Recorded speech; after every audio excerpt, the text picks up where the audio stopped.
ছবির এই তরুণীটির নাম সুরমা আক্তার, বাক প্রতিবন্ধী, বয়স 20-এর কোঠায়। গত 13 আগস্ট মগবাজারের নয়াটোলা এলাকা থেকে হারিয়ে যায় সে। 1 মাস পেরিয়ে গেলেও হদিস মেলেনি। আমরা এই এলাকা খুঁজছে মনে করেন পাত্তা করছি, কোনো জায়গায় নাই। পোস্টার লাগাইছি মিরপুর, রিক্সার পিছনে, এই সিএনজির পিছনে, বাসের পিছনে, কোনো উদাওই নাই। রমনা থানায় সাধারণ ডায়েরি করেছে সুরমার পরিবার। তাদের ধারণা, প্রলোভন দেখিয়ে কোনো চক্র তাদের মেয়েকে হয়তো পাচার করে দিয়েছে। আমি কই যাস, কয় আমরা ঘুরতে যাই।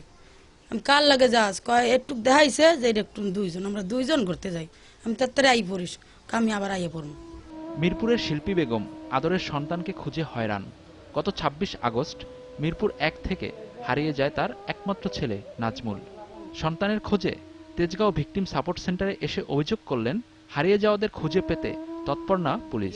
শাহালি থানা জিটেন্টি করছি, জিটেন্টি করার পরে ওর কাছে বারবার যাই যে আমার ছেলেটা পাই না, আপনারা একটু খুঁজলন। এরা কোনো গুরুত্ব দেয় না।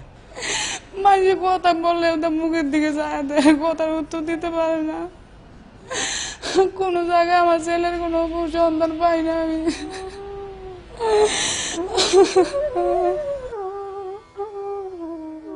কেউ হারিয়ে গেলে সময় নষ্ট না করে নিকটস্থ থানায় যোগাযোগের পরামর্শ দিল পুলিশ।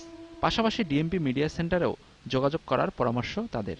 সমস্ত বাংলাদেশের থানাতেই একটা মেসেজ দিয়ে দিই যে এরকম বর্ণনা যদি কেউ পেয়ে থাকেন অথবা পাওয়া যায় তাহলে এইখানে যোগাযোগ করার জন্য।